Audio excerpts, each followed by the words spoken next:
This evening we have a very special guest with us who is going to be in a conversation discussing key issues around India's energy futures. Ambassador Hardeep Singh Puri, Minister of Petroleum and Natural Gas and Minister of Housing and Urban Affairs, Government of India. As many of you would know, and to those who are joining us for the first time, Minister Puri is someone who has a wealth of experience, first as India's diplomat across the world, around the world, serving also as India's representative to the United Nations, hosting key charges in New Delhi as Secretary Economic Relations, and thereafter someone who has been keenly involved in grooming India's urbanization agenda and of course India's energy security and energy futures questions. He'll be joining us this evening and we will be posing to him a few questions on the state of play when it comes to the energy sector. And as we had discussed in the previous segments, how the politics of today is implicating countries around the world, but more specifically the country we are all gathered here in. But before we begin the conversation, I would also like to use this opportunity to announce the launch of a compendium, Powering India's Future Towards a People-Positive Energy Transition. This is something that has been jointly produced by GAP and the Observer Research Foundation. And I would request the Honorable Minister to join us on stage to launch this compendium. Let me also invite Ravi Venkatesan to join us on stage. And let me invite my colleague Mannat Jaspal, who has edited this volume. So congratulations, Mannat, for this work. Well done. Thank you. Minister, you can join us. Minister, thank you for joining us. No ORF event is complete without having a most fabulous conversation with you. And this particular one is something that you, in a way, are stewarding India's directions in the days ahead. And we are really grateful that despite having commitments this evening, you were able to find time and join us. So thank you very much, Minister, for joining us. Well, thank you very much for inviting me here to be with you. Minister, I thought the first question I should ask you should be a big question.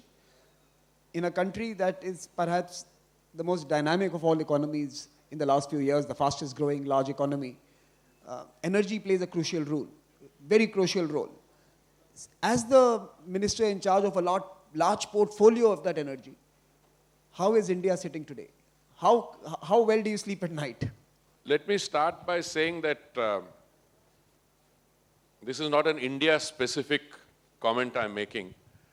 But if you want to look at or assess the economic performance of any country, just look at its energy situation and you'll get a reasonably good idea, not just because energy is the lifeline of any economy, but for other reasons also.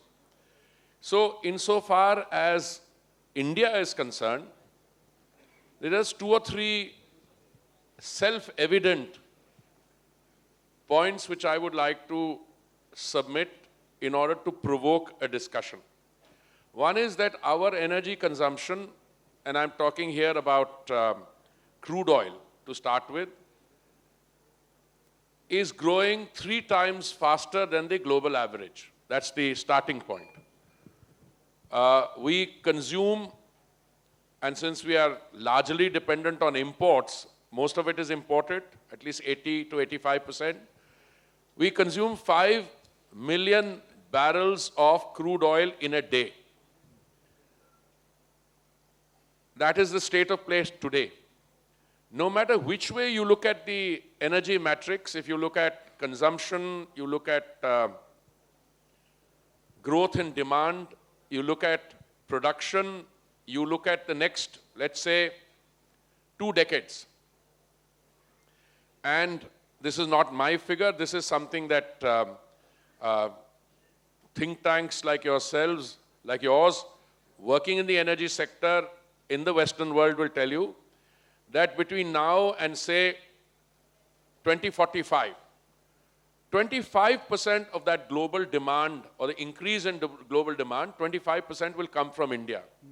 Which in effect means that if you have a very high demand and consumption now, and you look at the entire ecosystem, whether you're looking at E&P, you are looking at energy transition, the whole lot. India is, in many respects, very central to the global energy scenario. How do I feel now? I can tell you with a sense of relief that we've been able to navigate the difficult times that we found ourselves placed in.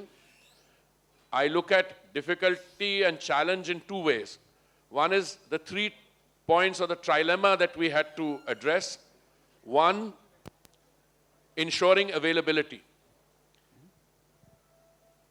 Two, ensuring affordability. And three is making the transition. Insofar as availability is concerned, some figures stand out. Over the last many years, we've diversified the sources of supply from the hitherto 27 to about 39 now.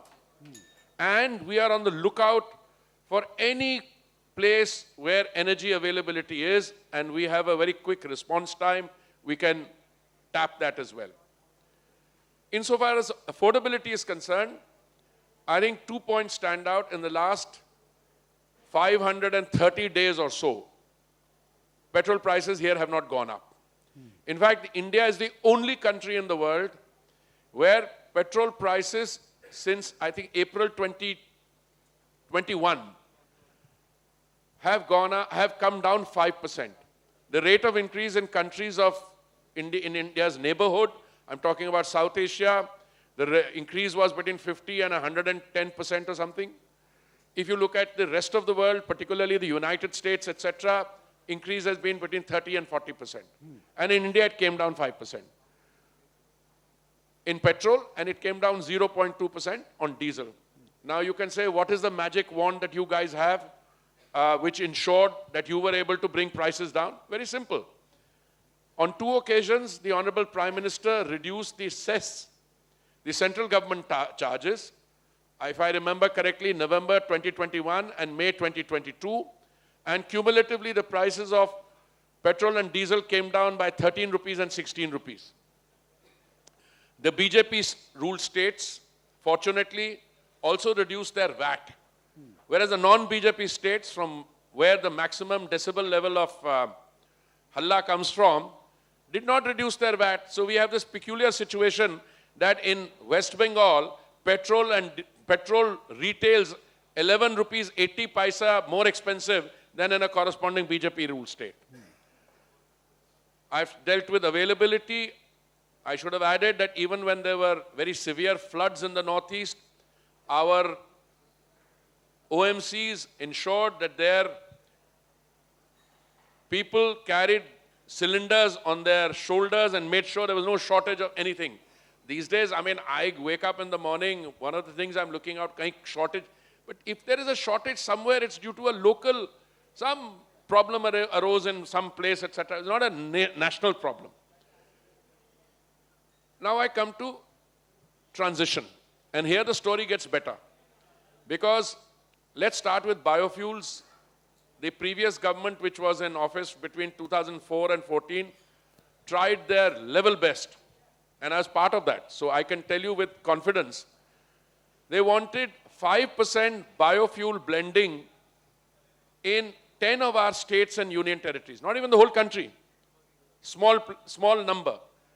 And with the best effort in the world, all that we could get by the end of May 2014, when the Modi government came in, was 1.4% biofuel blending.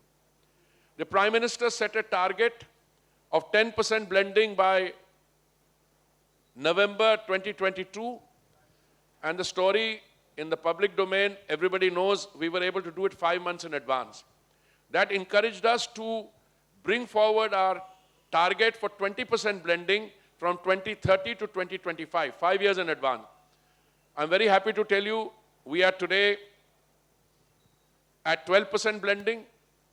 Before I came here, I met one of our industry leaders, and I'm not going to take names, but everybody knows whom I'm speaking to. And I told him at that stage, I said, what really encourages me is that when I meet people, you are already looking at the 3 steps ahead. This is the private sector. He was asking me, may I share this with him? He said, we've got off to a very good beginning. What about feedstock going ahead? And I gave him an idea, and I think he agreed with me on that. Look, where there is sound planning, where there is goodwill, and where people are willing to address, now that you have a global biofuels alliance, wasn't easy, by the way. Huh? Yeah, I'm going to come to that. No, let me complete this. The transition today, no one who's in anyone amongst your industry specialists sitting here actually is going to doubt whether we can do 20% blending by 25 or not. I don't think anybody's doubting that. Today the question is, and people are putting their money into it, 20% से आगे कितना जाएंगे और कब तक जाएंगे?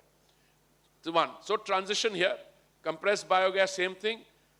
Green hydrogen, and I stress that it's a story which is still just waiting to hit the public domain. Again, another company, I'm not going to name them, came to me with their collaboration partners a couple of months ago. And they said, we are on the verge of signing a major MOU or agreement with them. I said, kitna? When he told me, I also nearly fell off my chair. He said, sir, we will be producing 5 million metric tons per annum. So I said, wait a minute. It can't be all green hydrogen. He said, no, 4 is green ammonia. The rest is hydrogen. But listen, this thing. I'm not getting into what the others are doing. Look, green hydrogen lends itself for success only in countries where in one place you have massive demand, where you have the capacity to produce, and where the proximity of the production center and the consumption center are in close this thing. And I think the green hydrogen is the wave, is the fuel of the future. It will succeed in the United States. It will succeed in India. It will succeed in some other large consumption countries. The gas does not lend itself for transportation. Therefore, there's already green ammonia being exported by an Indian company to Unipar in Germany, to Singapore for the new GE electricity plant. So I've very quickly covered all 3: availability, affordability, and transition. No, but I want to look at the transition, then 2 questions there. Let me ask you the first one. You said very cryptically it wasn't easy on the biofuel alliance. What did I say? That it wasn't easy. No, it wasn't easy. Alliance together. No, it wasn't easy. And I'm not going to go into the negotiations. No, let me give you 2 or 3 things. When I started talking about 20%, I had opposition from, 20% target we had set, but the 20% target was set for 2030, not for 2025. My friend here will tell you, where was the opposition coming from? A lot of people had got used to the idea of 20% being a futuristic thing. They were doing quite well now. Even the Automobile Manufacturers Association said, no, this is very unrealistic. So I said, wait a minute.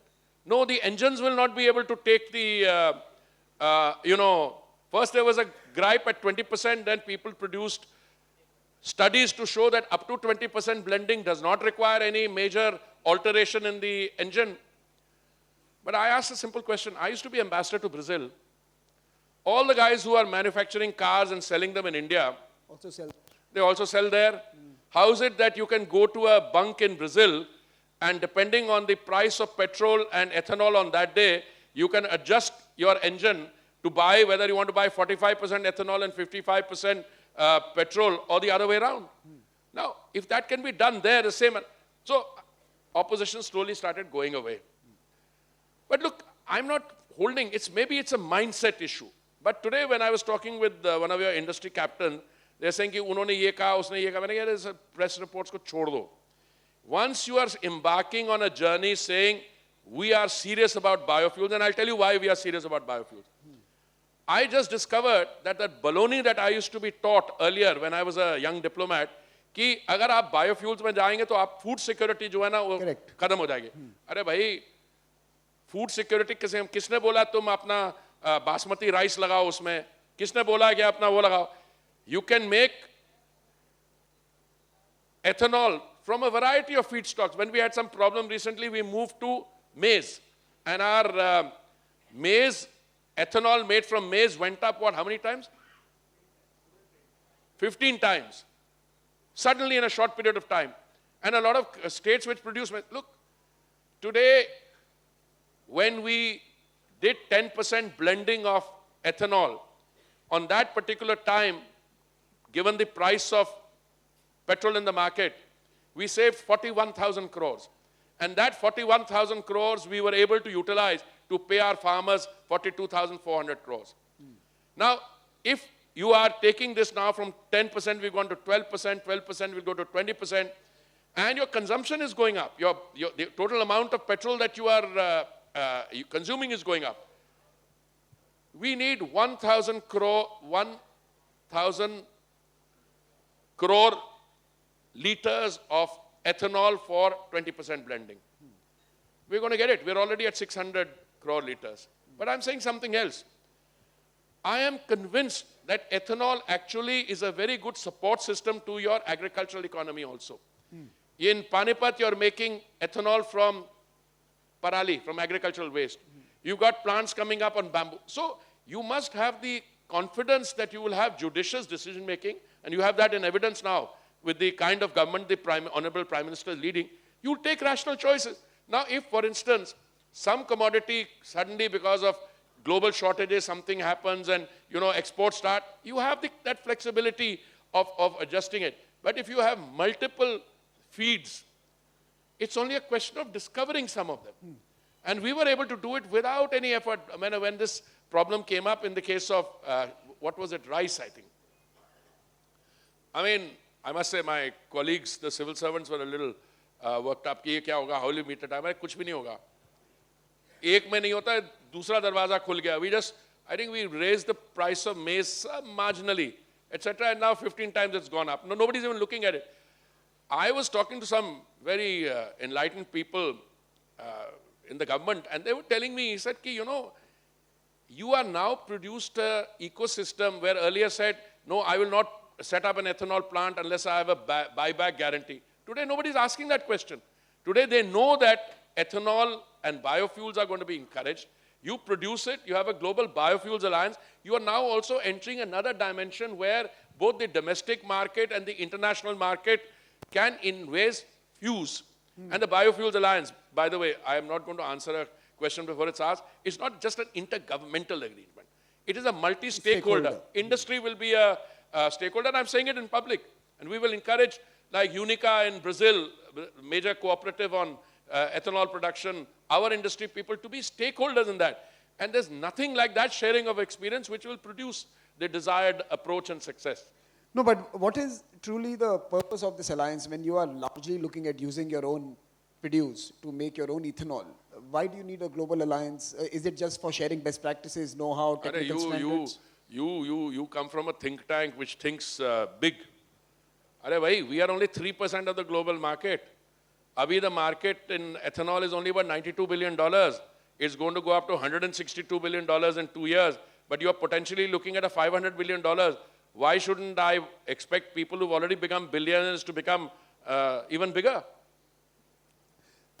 On the second transition issue that you had raised, green hydrogen, again, huge potential. And you mentioned proximity of production and consumption as being one of the drivers and definers of hydrogen.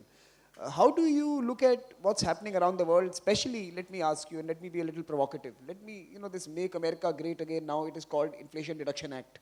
The Inflation Reduction Act and its distortionary potential in terms of hydrogen pricing and subsidies and incentives, how do you view that as an energy minister who's trying to catalyze your own ecosystem? In the interest of full disclosure, I look around this room, many eminent people, but I've probably known Samir longer than most people here. I was Secretary Economic Relations. He walked into my room one day and he said कि मुझे चाहिए मैं कुछ करने वाला हूँ बहुत बड़ा. So I didn't tell him what it was. So मैंने उससे हाथ से कागज ले लिया. Now this is a true story. I've never shared it even with my staff officer. So I said, बैठो यहाँ पे. So I took that thing. So I walked across. My room was on the first floor of the EMEA. I walked across to the corner room which was Mr. Pranab Mukherjee's room. He was then the External Affairs Minister, and I think he was doubling up as Finance Minister also, if I don't remember. Yes. So I walked into his room and very naturally he said, yes, yes. I said, you know, I've got this character in my room. I've known him for many years. I said, Samir Saran, so-and-so. He wants to do this. So he looked at me. I said, why I was going to him? I said, no, I just thought I would tell you that we are going to do this big event and so-and-so. He's asking for very little. I'm going to double it. But I just wanted to run it past you. Correct. So he looked at me, he smiled. He also would have thought, hey, who's this new kind of secretary we've got who wants to give rather than restrict? Normally civil servants are like that. I mean, sorry. I mean, we had a former cabinet secretary sitting here, saying, I've got another colleague of mine sitting here. No, but it's a approach issue. So I didn't tell him anything. And then I walked out, and I used to do that very often. He was a member. He had many GOMs. But I used to specialize. I don't know, for some reason, I was the youngest secretary of the lot. The others were senior to me. And I used to service each GOM. For some reason, I don't know, Secretary Economic Research. I came back and I told him, haan, theek hai, ho gaya. But you would ask for what? Some small figure, 23 lakhs or something like that. And you doubled it. I just doubled it. I said, karo, achhi tarah se karna. So I've known him. Now, what is it that we are looking at here, yaar? You want to provoke me to say that the Americans have a play with words that then they put in $500-600 billion, they are calling it an Inflation Reduction Act. I'm not going to respond to that. All I'm saying is, you know, you are spending $600 billion or whatever the amount is to produce more green hydrogen. More strength to your elbow. I hope my companies in India will take advantage of that inflation reduction. I have a very different approach in all that. And I'm telling you they will. I mean, my first exposure to green hydrogen came when? I was a few days old as Minister for Petroleum and Natural Gas. And I had a, virtual meeting with the American Secretary, US Secretary of Energy, Jennifer Greenhalgh. And she said, you know, Minister, I'm very happy we are meeting. I have an objective, which is what? 1 for 1 for 1. I said, ye kya ho gaya? 1 kilo of green hydrogen for $1 for 10 years. Next day, I heard one of our industry giants make the same thing. Suddenly, my mind went on to, I became Petroleum and Natural Gas Minister, I think, in July of 2021. Then comes August 15, 2021, and lo and behold, our Honorable Prime Minister says from the ramparts of the Red Fort, addressing the nation, that we are going to take up green hydrogen in mission mode. He said that. After that, for a few months, everybody would come to me, "Arey yaar, green hydrogen, PM ne bol kuch ho nahi raha." मैंने कहा यार, ये जो कह रहे हैं कुछ हो नहीं रहा is a load of, just give it time. What did we do? We did two things. You had a decision in which, a cabinet decision, in which the responsibility for green, because green hydrogen is something which is not one ministry is going to deal with. My ministry, I keep telling R.K. Singh, I don't know whether he likes it or not, I said green hydrogen will succeed because my refiners will make it in their refineries. But there are other people in the steel industry, so we had 6 centers in the government or ministries which were going to deal with it. But we did one thing more. We announced an amount of 19,700 crores for the PLI scheme to cover the manufacture of electrolyzers. Now, I think it's a very big thing. Today, what do you need to make green hydrogen? I'm very clear. Correct me.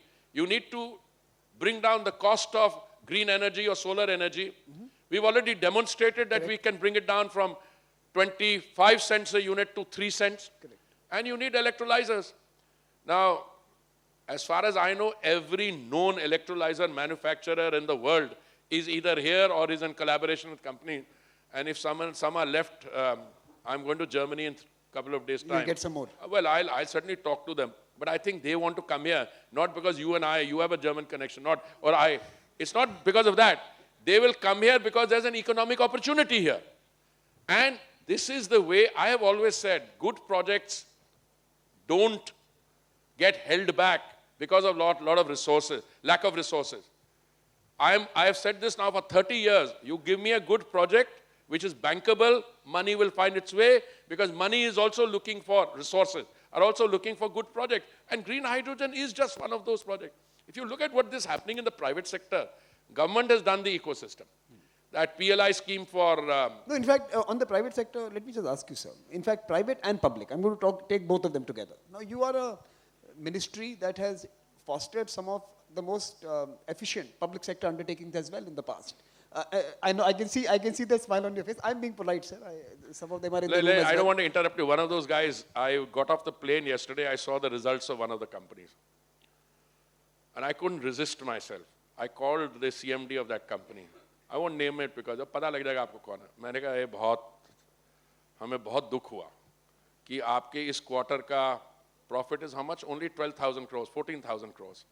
I said, which means your half-yearly return is about 26, 27,000 crores profits, which means you will be ending the year with what, 53, 54,000 crores. I said, you know, we are a 7,000-year-old civilization. Promise me, with these returns for 1 year, you will not whine. No, but this is real. I mean, I'm telling you. And this is one. Another one is coming out. Another one is coming out. When I became minister, there was talk, BPCL ko disinvest kar do, ye kar do, wo kar do.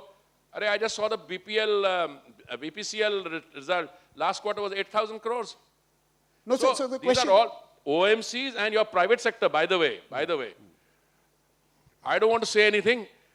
Everybody is enjoying themselves. But the country benefits from that. If the private sector grows and the public sector grows, it means the country is growing, no? No, but sir, more specific question. Everyone is making money because of the opportunities of the economic growth that India is offering everyone. But are they nimble enough to seize these opportunities such as green hydrogen? Are you seeing the responsiveness in the market players? They're not just seeing the opportunities, they're acting on the opportunity. I mean, I would be worried if, say, government announces a 19,700 crore PLI scheme, and I would be very worried if there are no people coming and applying for it. I don't ever hear that. Today, when I was talking to one of your friends here, another MP came in, and he told me something he's doing. I was shocked. I mean, he's an MP and this thing. वो क्या कर रहे थे? Biodiesel का. हाँ?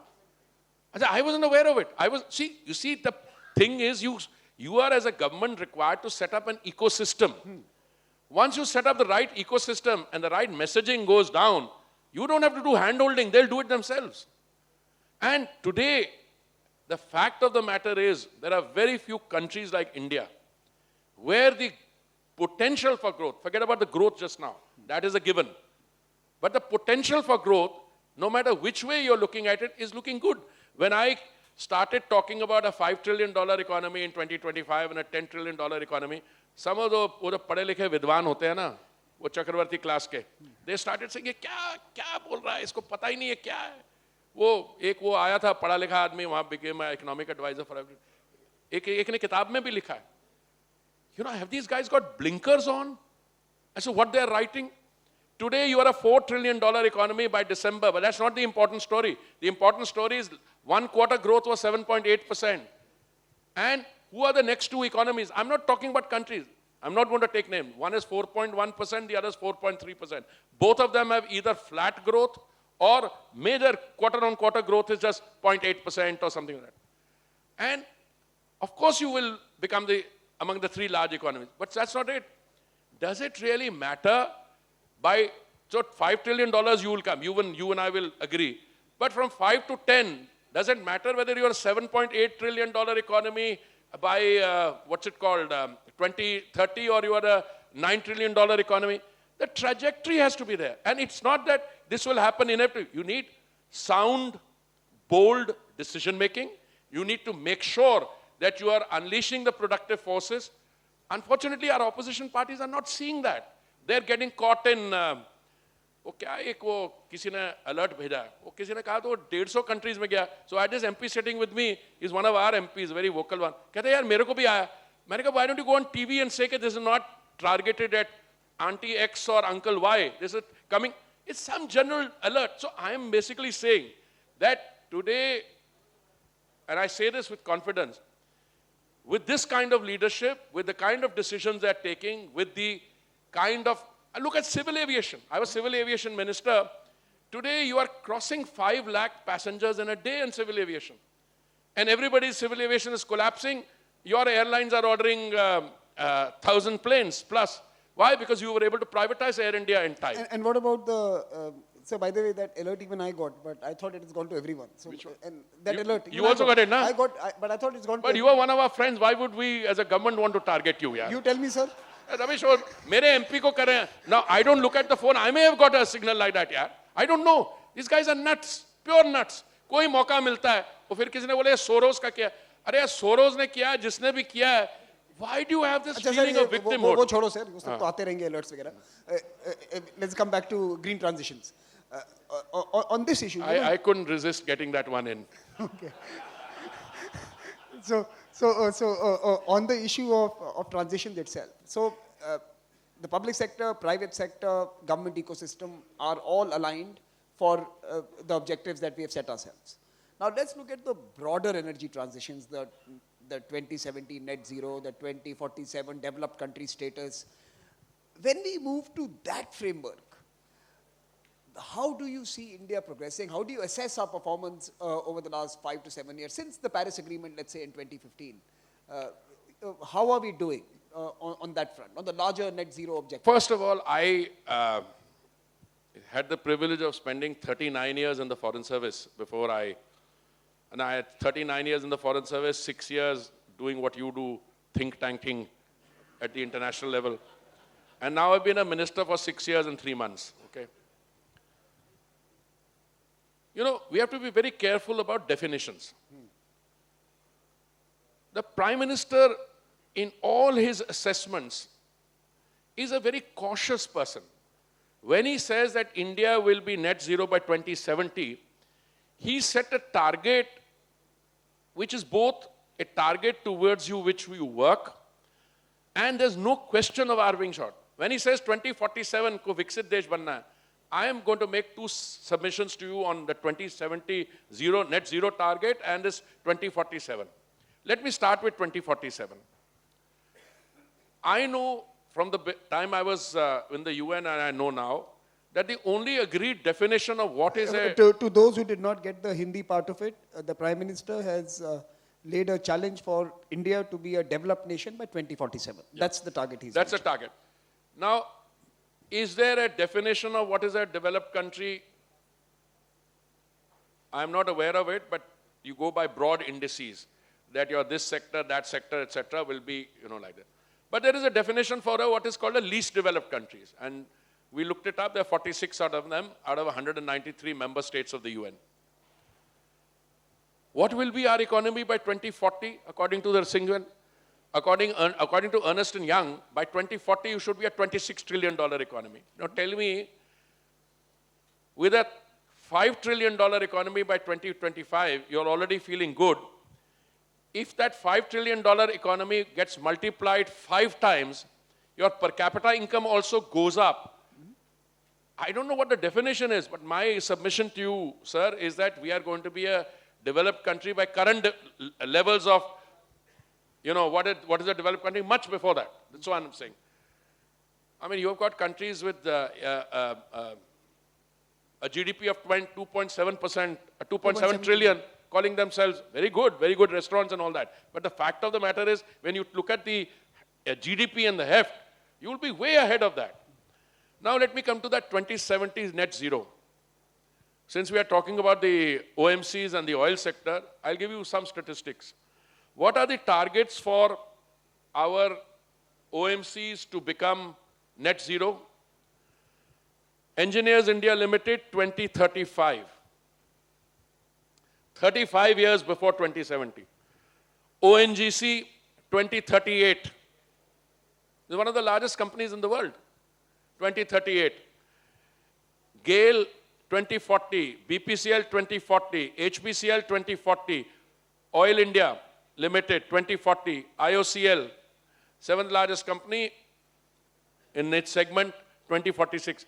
By 2070, say much before that, the ones which are dealing with fossil fuels and all the other toxicity that goes into it, they'll be net zero. This is my current information. I also throw, just to provoke you, as you grow, as your GDP grows, you'll become more sophisticated. Absolutely. You see, because then you are able to do things in a more sustainable manner. The problem comes at the bottom of the growth, because then your devastation is more. You're using kerosene, you're using wet wood, coal, etc. So you become a more efficient user of resources. Absolutely. Sir, we have only a couple of minutes left, but I thought I will again take you to your own field in a new avatar. Energy politics. We have Europe, which has a conflict. We have Middle East, which is looking precarious. We have a Chinese demand that is not rising. We have OPEC and OPEC plus politics underway. How do you see this chessboard, and how is it likely for us to come out of it in a way that sustains our economic growth into the future? It's very difficult to separate your self, I'm talking about myself, from the current assignment that you've been given. It's very difficult. If I were a free person and not having to deal with the current Responsibility, the chair. the energy and the petroleum and natural gas and the housing and urban affairs challenge, I would be more worried. But now that I deal with it for petroleum and natural gas, I'll tell you, you have just now 2 or 3 things staring you in the face. You have a supply management problem. Why? Because the current global consumption prior to the fragility which came in on account of the excess liquidity, inflation, and the interest rates going up, it was about 102 million barrels a day. 2 members of OPEC or OPEC Plus took 5 million barrels off the market, which is 2 major members. So today, So Saudi Arabia and Russia removed. yeah, you named them. I didn't because I have, okay, fine. 97 million barrels a day is what is being produced and what is being refined and consumed. Samir, my view is there's no shortage of energy in the world, no shortage of oil. Take with that the realization that tomorrow being defined not in terms of specific timelines, fossil fuels have to go out of the market. So I would have thought that these countries should be in a mood to keep the prices in such a way that if you take the price too high, you will have a repeat of what happened in 2006. Okay? I even quoted Karl Marx on that. I come to that. Okay. You don't want to take it so high that the demand collapses because it goes into recession. And you also don't want to keep the prices so low that you don't get a return on the oil to underwrite or to meet whatever your planned expenditures are. So I would have thought it's pretty easy that you can sit down with the consumers, have a reasonable dialogue saying, I need so much price, I know you can't go behind it, and the price should hover around a particular. Now what happened is 2 things. One is the reduction in 5 million barrels, maybe they thought price would go up. But there are other problems in the global economies. As I said, half the world is in recession, the other half is flirting with recession. If you continue to have geopolitical uncertainty, which is what you have now, for a variety of reasons, there are conflicts in certain parts of the world which are very directly and intimately related to the energy supply routes. So you have to be very cautious. My own view is that it is in everyone's interest, and that's my message, that you allow healthy recovery of the global economy to take place. Because of the excess liquidity which came into the market on account of the stimulus packages which were introduced, and the fact that they've been constantly raising their rates, which is resulting in other problems in those parts of the world. I mean, mortgages are becoming almost impossible at that. So what do? It should be in everyone's interest. Today, prices, in spite of the turbulence, they're about, I think, 86 or something like that. I personally think it's too high. But somebody asks me a question, kitne hone chahiye? And I turn around and say, that's not my job. I have never been to an oil producer and say, listen, please reduce the price. No, we are not made like that. You have oil, that's your sovereign right to decide how much you want to make available. But then they say we don't deal with price. Of course you deal with price. If you limit the amount of oil that is available, the price will go up. But now there's another catch. If you take decisions which are not thought through, then you are facing what is called the law of unintended consequences. You set out to do something and you ended up doing something else. Insofar as, and I'm going to make this provocative statement, when military conflict took place in February 2022, some countries decided to weaponize their ideological thing. I don't think they thought it through. Because what is the idea? Idea is today that you need to be able to restore stability, bring stability around. And you need to be able to do it in a manner which leaves it open for global economic recovery. Today what I'm worried about is, and you know, if some Venezuelan oil comes into the market, already the press is saying, oh, now we're going to import cheap Venezuelan oil. Listen, bottom line, we will buy from wherever we can get cheapest. And Venezuelan oil, by the way, can be used in our refineries now. Overall, I think the world hopefully has enough sensible people in leadership positions who will heed our Prime Minister's advice. Not a time for war. Absolutely. But again, if you have a terror attack like that, and I'm not going to say, I said because a terrorist takes away the most fundamental right of all, the right to life. So if you go and do that, obviously there's going to be a reaction. So then you can't get into political theory where kisi ka hai, wo kisi ka nahi. So today we are facing many difficulties, but I'm confident that you were able to play unifier in a deeply divided world through the G20, and I hope that spirit prevails, but you have to be cautious in the coming months.